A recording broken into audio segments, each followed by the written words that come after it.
साक्षी, लेखा तथा दिव्य प्रमाणों के विषय में विवेचन। साक्षी प्रकरण।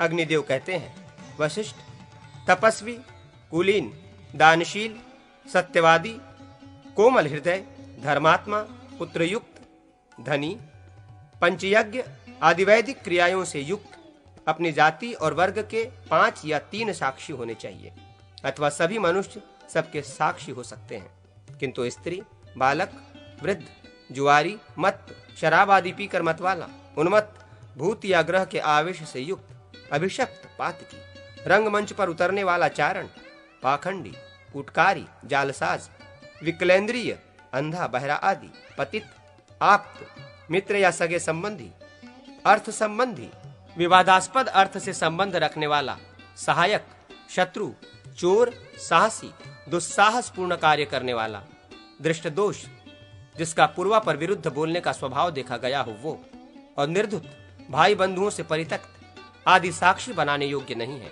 वादी और प्रतिवादी दोनों के मान लेने पर एक भी धर्मवेत्ता पुरुष साक्षी हो सकता है।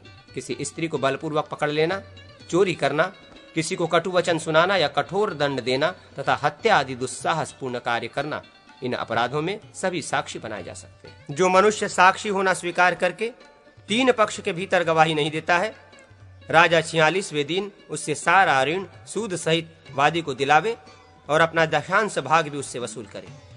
जो नराधम जानते हुए भी साक्षी नहीं होता, वो कूट साक्षी, झूठी गवाही देने वालों के समान दंड और पाप का भागी होता है।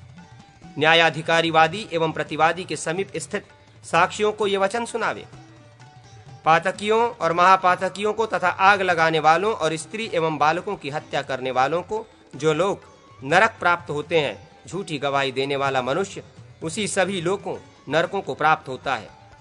तुमने सैकड़ों जन्मों में जो कुछ भी पुण्य अर्जित किया है, वो सब उसी को प्राप्त हुआ समझो, जिसे तुम असत्य भाषण से पराजित करोगे। साक्षियों की बातों में द्विविधा, परस्पर विरुद्ध भाव हो तो उनमें से बहुसंख्यक साक्षियों का वचन ग्राह्य होता है। यदि समान संख्या वाले साक्षियों की बातों में विरोध हो, अर्थात जहां 2 एक तरह की बात करते हो और 2 दूसरे तरह की बात, वहां गुणवानों की बात को प्रमाण मानना चाहिए। यदि गुणवानों की बातों में भी विरोध उपस्थित हो तो उनमें से जो सबसे अधिक गुणवान हो उसकी बात को विश्वसनीय एवं ग्राह्य माने। साक्षी जिसकी प्रतिज्ञा दावा को सत्य बताएं, वो विजयी होता है। वे जिसके दावे को मिथ्या बतलाए, उसकी पराजय निश्चित है। साक्षियों के साक्ष्य देने पर भी यदि गुणों में इनके श्रेष्ठ अन्य पुरुष अथवा पूर्व साक्षियों से दुगने साक्षी उनके साक्ष्य को असत्य बतलावें तो पूर्व साक्षी कूट, झूठे माने जाते हैं। इन लोगों को जो कि धन का प्रलोभन देकर गवाहों को झूठी गवाही देने के लिए तैयार करते हैं तथा जो उनके कहने से झूठी गवाही देते हैं, उनको भी पृथक पृथक दंड दें।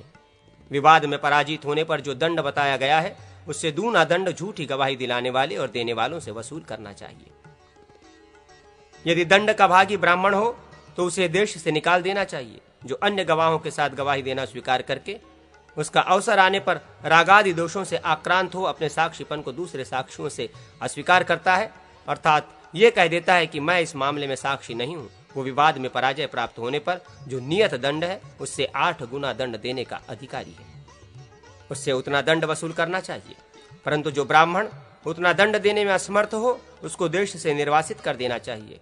जहाँ ब्राह्मण, क्षत्रिय, वैश्य अथवा शूद्र के वध की संभावना हो, वहाँ उनके रक्षार्थ साक्षी झूठ बोलें, कदापि सत्य न कहें। यदि किसी हत्यारे के विरुद्ध गवाही देनी हो तो सत्य ही कहना चाहिए।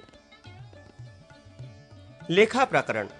धनी और अधमर्ण, साहू और खदुका के बीच जो सुवर्ण आदि द्रव्य परस्पर अपनी ही रुचि से इस शर्त के साथ कि इतने समय में इतना देना है और प्रतिमास इतनी वृद्धि चुकानी है, व्यवस्था पूर्वक रखा जाता है, उस अर्थ को लेकर कालांतर में कोई मतभेद या विवाद उपस्थित हो जाए तो उसमें वास्तविक तत्व का निर्णय करने के लिए कोई लेखा पत्र तैयार कर लेना चाहिए।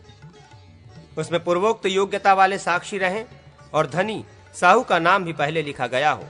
लेखा में संवत, मास, पक्ष, दिन, तिथि, साहू और खदुका के नाम, जाति तथा गोत्र के उल्लेख के साथ साथ शाखा प्रयुक्त गौण नाम, ब्रहुच, कठ आदि तथा धनी और ऋणी के अपने अपने पिता के नाम आदि लिखे रहने चाहिए।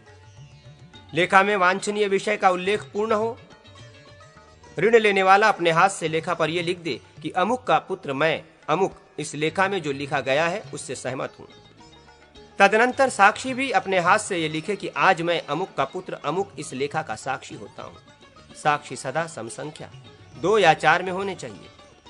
लिपि ज्ञान शून्य ऋणी अपनी सम्मति किसी दूसरे व्यक्ति से लिखवा ले और अपर साक्षी अपना मत सब साक्षियों के समीप दूसरे साक्षी से लिखवाए।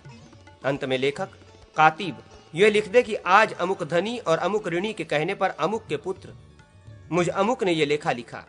साक्षियों के न होने पर भी ऋणी के हाथ का लिखा हुआ लेखा पूर्ण प्रमाण माना जाता है, किंतु ये लेखा बल अथवा छल के प्रयोग से लिखवाया गया न हो।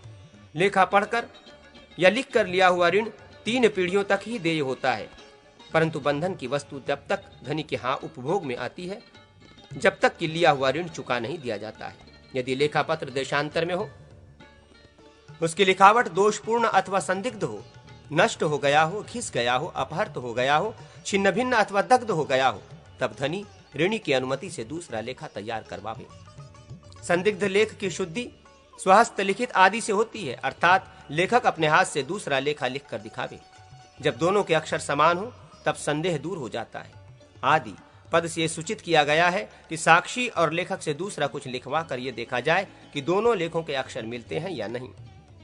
यदि मिलते हों तो पूर्व लेखा के शुद्ध होने में कोई संदेह नहीं रह जाता।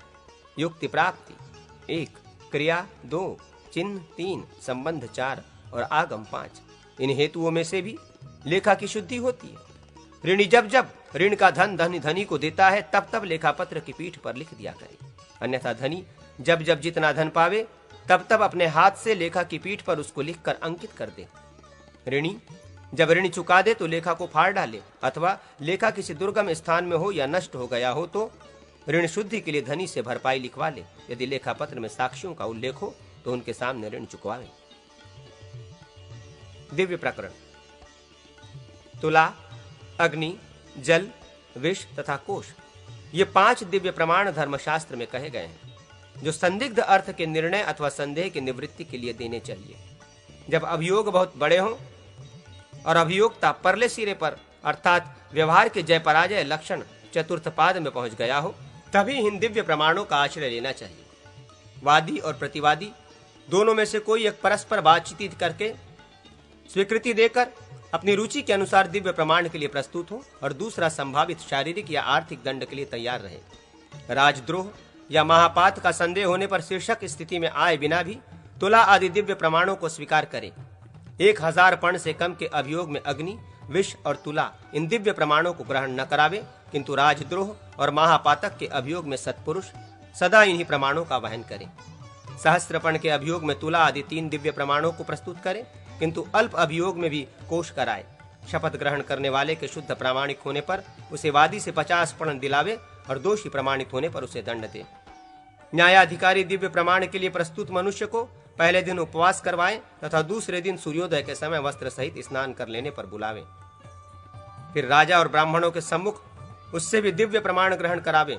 किसी भी जाति अथवा वय की स्त्री, किसी भी जाति का 16 वर्ष की अवस्था से कम का बालक, कम से कम 80 वर्ष अवस्था का बूढ़ा, अंध, नेत्रहीन, पंगु, पादरहित, जाति मात्र का ब्राह्मण तथा रोगी, इन सब की शुद्धि के लिए अर्थात इन पर लगे हुए अपराध विषयक संदेह का निवारण करने के लिए तुला नामक दिव्य प्रमाण ही ग्राह्य है। क्षत्रिय के लिए अग्नि, गर्म किया हुआ फाल और तपाया हुआ मांस, वैश्य के लिए जलमात्र तथा शूद्र के लिए 7 जौ विष, इनके शुद्धि के लिए आवश्यक बतलाए गए। तुला दिव्य प्रमाण, जो तराजू उठाना या तौलना जानते हो ऐसे लोगों से अभियुक्त को तुला के एक पड़ले में बैठाकर दूसरे पड़ले में कोई मिट्टी या प्रस्तर उतने ही वजन का टुकड़ा रखकर उससे उसको ठीक ठीक तौलें। फिर जिस सन्निवेश में वो बराबर तौला गया है उसमें सफेद खड़िया से रेखा करके उस व्यक्ति को उतार लिया जाए। उतरने पर वो निम्नांकित प्रार्थना वाक्य पढ़कर तुला को अभिमंत्रित करे। सूर्य, चंद्र, वायु, अग्नि, आकाश, भूमि, जल, हृदय, यम, दिन, रात्रि, दोनों संध्या काल और धर्म, ये सब मनुष्य के वृत्तांत को जानते हैं। तुले, तुम सत्य का धाम स्थान हो। पूर्व काल में देवताओं ने तुम्हारा निर्माण किया है, अतः कल्याणी, तुम सत्य को प्रकट करो और मुझे संशय से मुक्त कर दो। मात, यदि मैं पापी या अपराधी हूं तो मेरा पड़ला नीचे कर दो, और यदि मैं दोष रहित हूं तो मुझे ऊपर उठा दो। अग्नि दिव्य प्रमाण, अग्नि का दिव्य ग्रहण करने वाले के हाथों में धान मसलकर, हाथों के काले तिल आदि चिन्हों को देखकर उन्हें महावर आदि से रंग दें। फिर उसके हाथों की अंजलि में पीपल के 7 पत्ते रखें, हाथ सहित उन पत्तों को धागे से आवेष्टित कर दें। इसके बाद दिव्य ग्रहण करने वाला अग्नि की प्रार्थना करे, अग्निदेव, आप संपूर्ण भूत प्राणियों के अंतःकरण में विचरते हैं, आप सबको पवित्र करने वाले और सब कुछ जानने वाले हैं। आप साक्षी की भांति मेरे पुण्य और पाप का निरीक्षण करके सत्य को प्रकट कीजिए। शपथ ग्रहण करने वाले के ऐसा कहने पर उसके दोनों हाथों में 50 पल का जलता हुआ लोहपिंड रख दे। दिव्य ग्रहण करने वाला मनुष्य उसे लेकर धीरे धीरे 7 मंडलों तक चले। मंडल की लंबाई और चौड़ाई 16-16 अंगुल की हो तथा एक मंडल से दूसरे मंडल की दूरी भी उतनी ही हो। तदनंतर शपथ करने वाला अग्निपिंड को गिराकर हाथों में पुनः धान मसले।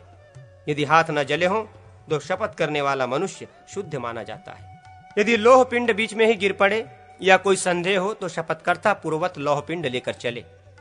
जल दिव्य, जल का दिव्य ग्रहण करने वाले को निम्नांकित रूप से वरुण देव की प्रार्थना करनी चाहिए। वरुण, आप पवित्रों में भी पवित्र हैं और सबको पवित्र करने वाले हैं। मैं शुद्धि के योग्य हूं, मेरी शुद्धि कीजिए, सत्य के बल से मेरी रक्षा कीजिए। इस प्रार्थना मंत्र से जल को अभिमंत्रित करके वो मनुष्य नाभि पर्यंत जल में खड़े हुए पुरुष की जंघा पकड़कर जल में डूबे। उसी समय कोई व्यक्ति बाण चलावे। जब तक एक वेगवान मनुष्य उस छूटे हुए बाण को ले आवे, तब तक यदि शपथकर्ता जल में डूबा रहे तो वो शुद्ध होता है। विष दिव्य, विष का दिव्य प्रमाण ग्रहण करने वाला इस प्रकार विष की प्रार्थना करे, विष, तुम ब्रह्मा के पुत्र हो और सत्य धर्म में अधिष्ठित हो। इस कलंक से मेरी रक्षा एवं सत्य के प्रभाव से मेरे लिए अमृत रूप हो जाओ। ऐसा कहकर शपथकर्ता हिमालय पर उत्पन्न श्रांग विष का भक्षण करे। यदि विष बिना वेग के पच जाए तो न्यायाधिकारी उसकी शुद्धि का निर्देश करे। कोश दिव्य, कोश दिव्य लेने वाले के लिए न्यायाधिकारी उग्र देवताओं का पूजन करके उसके अभिषेक का जल ले आवे। फिर शपथकर्ता को यह बतलाकर उसमें से 3 पसर जल पिला दें। यदि 14वें दिन तक राजा अथवा देवता से घोर पीड़ा न प्राप्त हो तो वह निसंदेह शुद्ध होता है। अल्प मूल्य वाली वस्तु के अभियोग में संदेह उपस्थित होने पर सत्य, वाहन, शस्त्र, गौ, बीज, सुवर्ण, देवता, गुरुचरण एवं इष्टापूर्त आदि पुण्य कर्म इनकी सहज साध्य शपथ विहित है।